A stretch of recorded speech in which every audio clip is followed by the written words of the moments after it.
How long have you been intimate with him? I asked, as the chaos swirled around us. Margot stared at me, as tense and on edge as a cat meeting another cat in an alleyway. Her eyes darted here, there, and everywhere. "Why did you hit that man?" she shouted. She needed to be heard over the noise of people excitedly swirling around to take a look at the man on the floor, and me, the guy who put him there. "Because he told me he was intimate with you. I didn't feel the need to let him get away with it." "But he never said a word to you." I sighed. It seemed we were going to have to go all around the houses to get to the truth on this. I took her arm and drew her out onto the balcony. The view out over the city was good, but my attention was elsewhere. "Johnny, what's this all about? You just stood up and hit Frederick for no reason." Damn it. Why won't she allow me a level of intellect that understands signals and not just words? It wasn't for no reason. I'm not some psycho who goes around hitting strangers for no reason whatsoever. I told you. It was for being intimate with you, my less than faithful wife. She turned the tap on, blubbering through the tears. "How can you say that? How dare you? I have never—" I cut her off. "Yes, you have, and lying to me now isn't going to make anything easier, so why don't we just let it all out and hopefully feel better about this storm you've dragged me into?" "Why would you say that? I've always been completely honest and true." "Stop it!" I shouted. "I've known you've been stepping out on me for weeks now. I just didn't know the who of it until tonight, until that told me. But he never said a word." "He didn't. But he still said it just as clear as day." "I don't understand," she wailed. "I was going to have to wait around anyway until the emergency services turned up. Police, ambulance, and maybe even the fire brigade or even the army. It all depended on who had been called, so we might as well get through it." I told her to wait there, putting enough sternness into my voice that I knew she would comply, and went to get us drinks from our table and that lovely little cigar case that had the cutter and lighter built in from the suit jacket I'd hung on the back of my chair. I loved that case just as much as I loved its contents, had done ever since Margot had given it to me for my birthday the previous year. When she had been promoted to department manager shortly after that, I had bought her a lovely sapphire and emerald pendant. We liked giving each other things we had extensively and exhaustively searched out. When I returned, she had sunk into one of the metal wire chairs that dotted the hotel balcony, which ran alongside the conference room her company had booked for the evening's award ceremonies. As I pulled up another of those monstrosities and sat down beside her, she tried to get started. "Johnny, I raised a finger at her, signaling her to wait. Then I drew out a cigar, clipped it, and lit it. When it was glowing nicely, I turned to her. "You've been messing around on me for the past 3 weeks, maybe more, probably more. You thought you were hiding it, but you weren't. It was your stories that gave you away." She looked incredulous. "What do you mean, my stories? What are you talking about?" I gave a ruefully bitter laugh. "The stories you and your women friends tell when we all get together." We were still quite young, had been married 6 years with Bethy, our daughter, and had a lot of friends who were very much like us. Yuppies, I suppose, is the best word, although I don't like thinking I am one. So every weekend, we would all hang out at one or other of our homes, or head to the lake or park for a barbecue and drinks. And in the natural course of things that always seems to happen at these get-togethers, the men would slowly congregate together in one group and the women in another, and each would regale the others in the group with stories about their partners. The men would basically bring each other up to date on what was going on in their lives, conversations they'd had with their wives, decisions made, plans put together for future vacations, or places they'd discovered that their children might like. Then the conversation would swing away to business, politics, and, of course, sport, with little byways into remembering when, trying to make each story more interesting or funny than the previous speaker. We all had pretty good senses of humor, and blasts of laughter would foghorn from the men's group at regular intervals. and the women would do the same, except their conversations seemed set at a much more basic level than ours.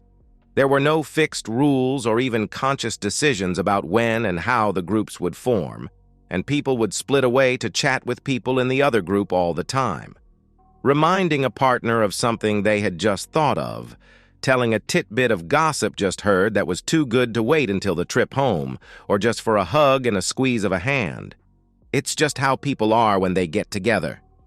The thing is, I'd hung out near the women's group often enough that I knew the topics of conversation would usually be about husbands, children, homes, or something newly purchased.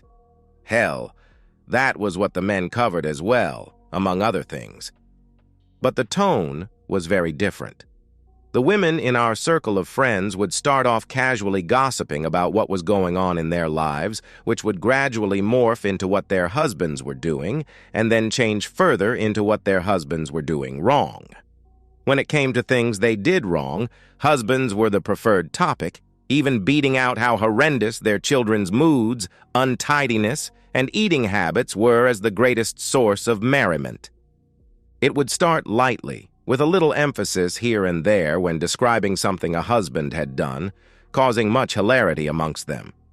Then it would quickly become a competition to one-up each other about how awful their husbands were and how badly they screwed things up. Each story would be interrupted by screeches of laughter at a mean comment that one of them would chip in, and the mood would seem to get even nastier as each new raconteur took up a tale. Thank God for children, as it was usually they who would interrupt the group's toxic conversation, kids complaining about each other, crying over a fall or scrape, or whining for something to put in their mouths. Hey, I'm not moaning about the kids, they were just doing what all kids do. I know now that this is not an unusual state of affairs when women get together. Hell, even I think that quite a few husbands are absolute jerks who don't deserve the wife they have. So the conversations are a way of lowering tension in the women and allowing them to vent in a passive-aggressive way which they can blow off as just having a laugh. But the first time I heard it ramp up, the way it always does, took me completely by surprise. I was in the kitchen checking the marinade on the steak and chops and could hear the women chatting in the lounge. There was a burst of laughter that brought a smile to my face, and I began to consciously listen in.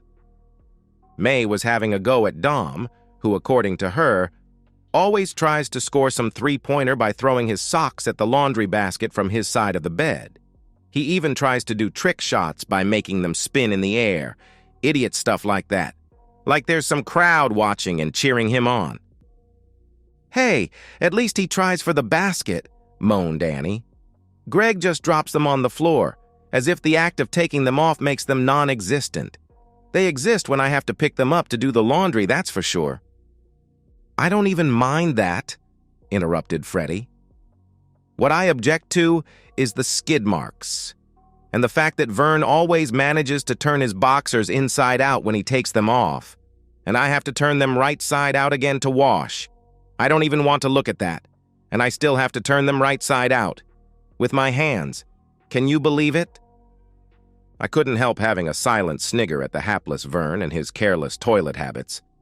He always tried to come across as the macho man, and now, Georgina chipped in.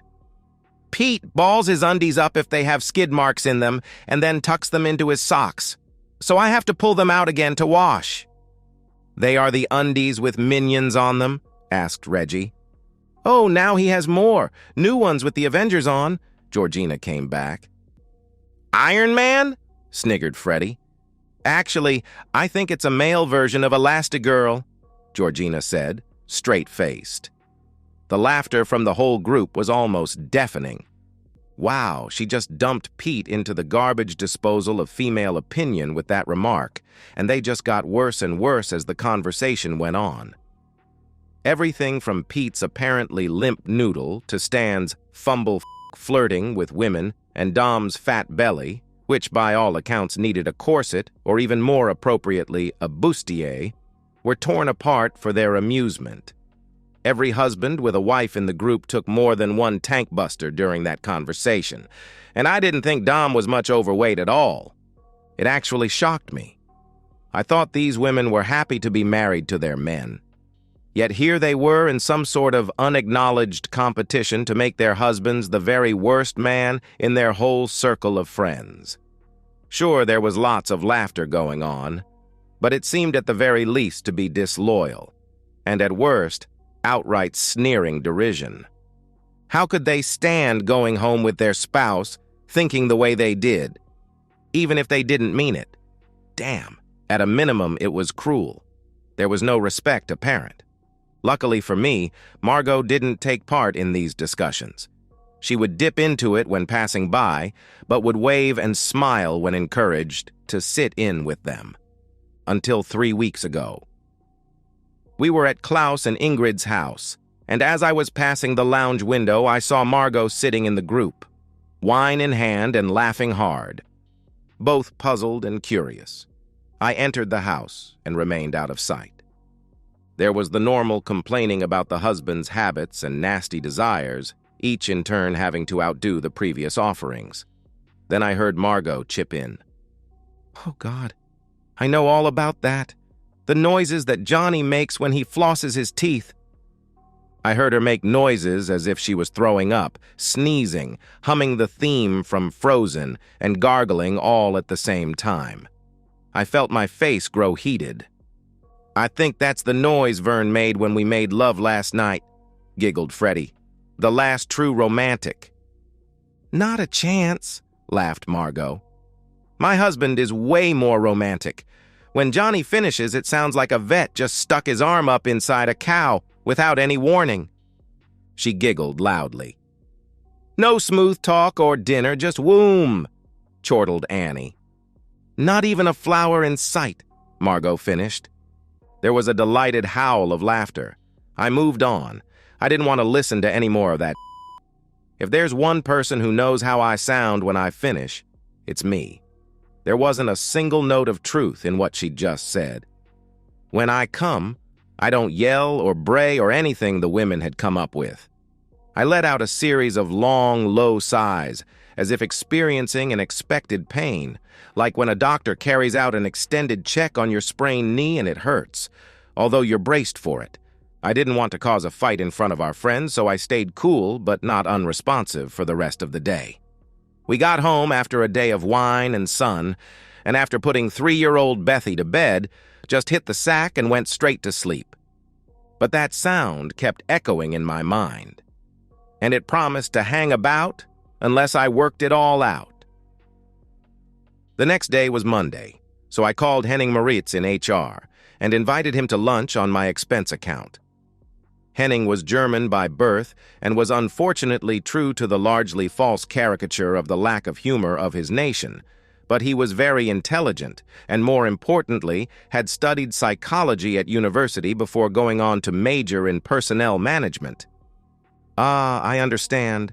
You call on the German about such an emotional wound because you know we are such an emotional people," he said, his voice overly accented after I explained what I had heard. I stared at him blankly. "Yeah, that was a joke," he said after a moment of silence in his normal voice. "Sorry," I said. "I'm used to it. So what do you want me to advise you about?" "I want to ask why women would do that. Why would my wife do that and lie about me?" He chewed his lip and perused the lunch menu. "You know I subscribe to the philosophy of sexual economics." I did. He had explained the theory one evening at a boring work conference. "So in my view, she is joining this group to denigrate husbands for one of 3 reasons. Which one I can't tell without interviewing her, which I presume you don't want me to do." I shook my head.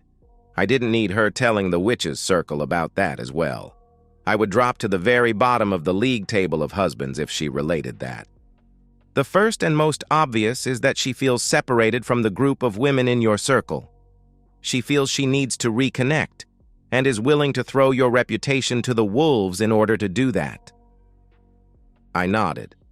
I had already thought about that, but taking into account that we had been having these get-togethers with our group for years, I couldn't see why she would suddenly have that need.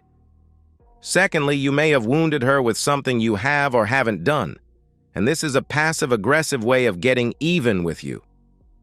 I nodded. What man ever knew what women got pissed off about? Until she finally, sometimes after years, revealed the truth about some horrendous crime you had committed.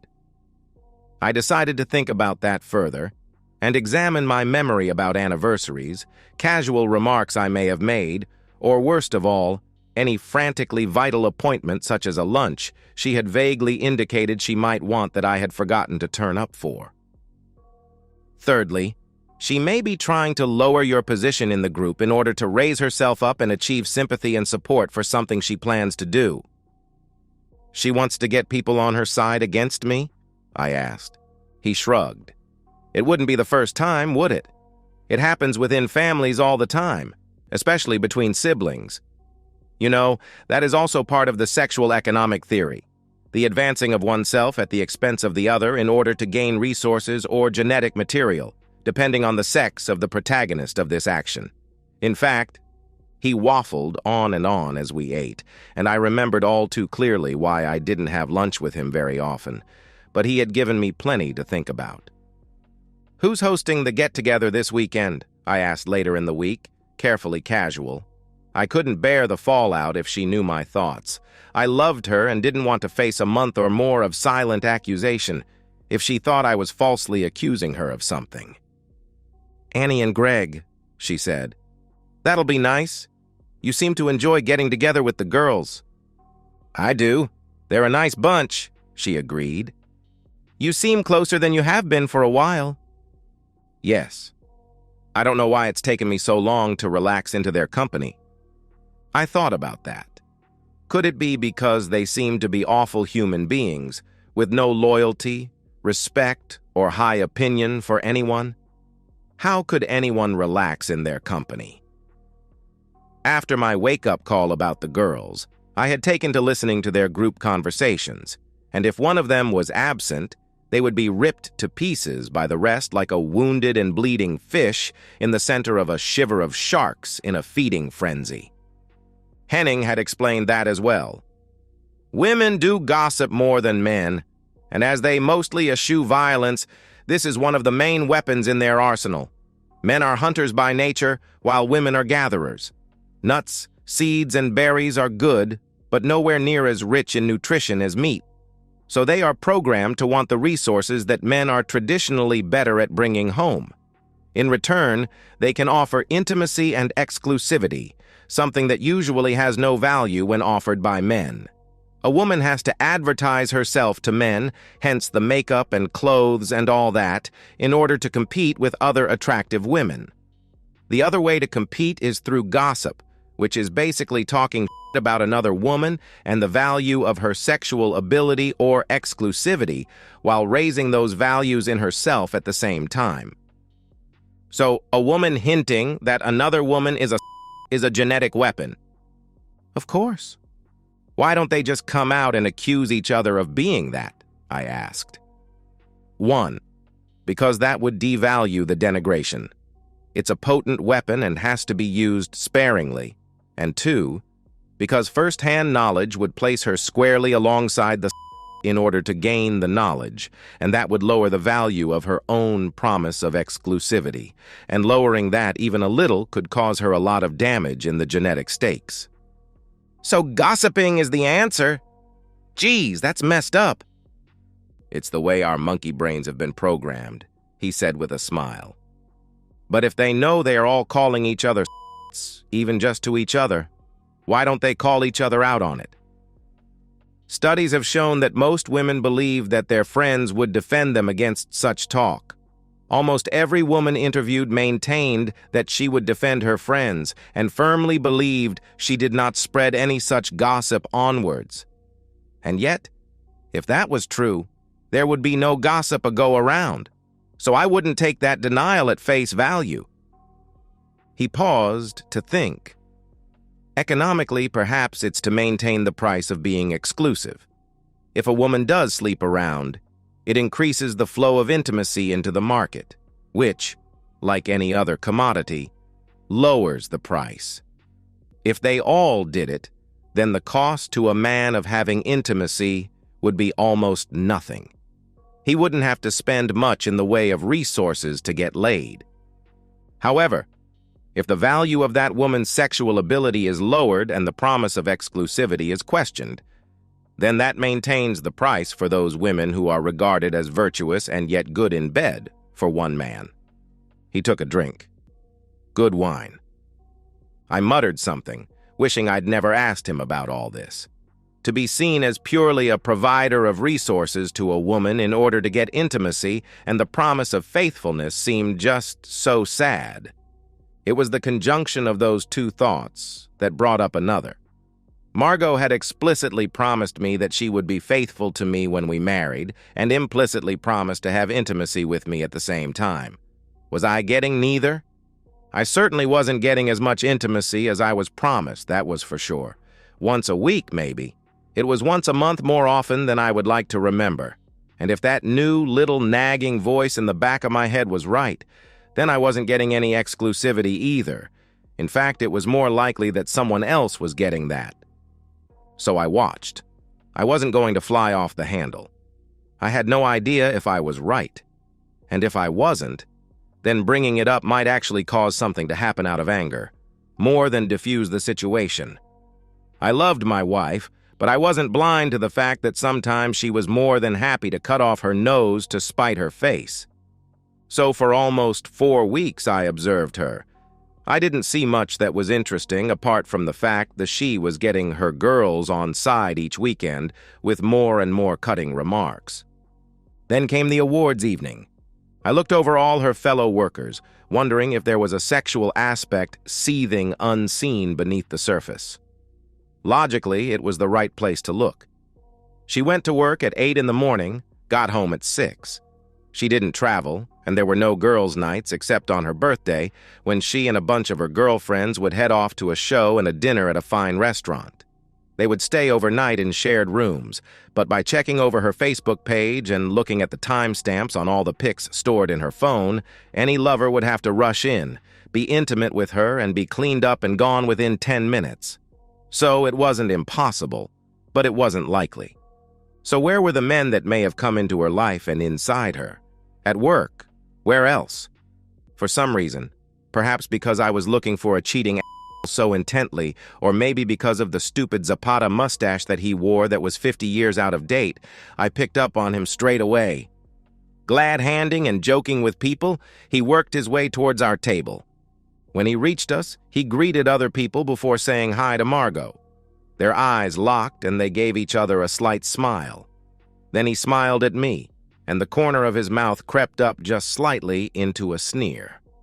As he looked at me, his right hand reached up to his left shoulder, flicking at something with 2 fingers. 2 flicks. That was all. But it told me all I needed to know. He was letting me know that I was just a bug in his life, something that he could brush away with contempt.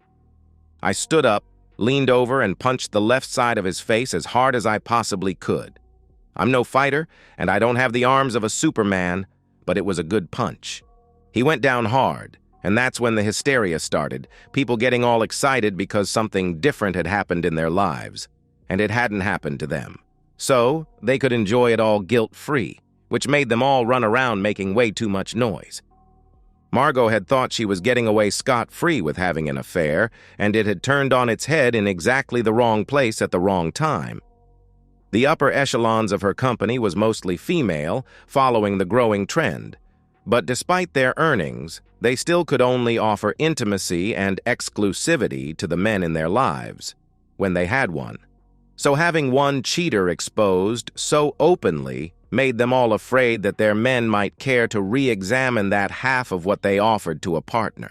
She wasn't going to be flavor of the month for a long time. Those stories you started sharing with your girl buddies, you know, the ones where you get to lie about all the bad habits I have and how your life is while I'm still around? Those are what told me. The sheer disrespect you managed to come up with is actually quite mind-boggling. The sheer inventiveness of those lies makes me think you should become a fantasy author. Was that to get the girls on your side when you left me? She shook her head, and then nodded. Yes, she whispered. So you were going to leave me, I stated. My life was a bowl of and it was the only thing to eat in the kitchen. I wasn't sure, she said. She was still crying, but she was no coward and looked me in the eye. I was afraid. I frowned. Of me? Are you serious? You thought I would harm you? She shook her head vigorously. I felt a tear drop land on the back of my hand and had to fight the urge to wipe it off at all costs. The cold liquid felt like frozen betrayal. No, I never thought that. You would never hurt me. I was afraid of being alone. So you did the one thing that would ensure it. That doesn't make sense. Besides, you had Mr. 70 Mustache to keep you from being lonely. You were preparing yourself to transit from me to him in real comfort. She dabbed at her eyes with a tissue. No, it wasn't like that. I knew he wasn't a keeper after the first time. It took a long time before I could commit to that first time, and afterward, well, the deed had been done. I had become a cheater, what I had always despised. So what did it matter if I kept doing it, even with someone I didn't even like much? I just wanted to get out of being married. I was so tired of having to take 3 people into consideration whenever I wanted to do something. I could never do anything spontaneously anymore. You managed to spontaneously end our marriage, I said, carefully showing no expression. Who was this woman, and what had she done with the gentle, loving girl I had married? Yay for me, she said sadly. Of course, what you could have done is say, Johnny, you're a piss-poor husband, and I don't want to be married to you any longer. I've been to a lawyer, and in 6 months I'll be free to be intimate with Mexican Mustache whenever I want. You could have done that. You didn't have to cheat on me. I told you I was afraid. I wanted to get out, but I was afraid of being alone. Well done, Margot. You don't want me and you don't want him. So you just signed up for immersion therapy.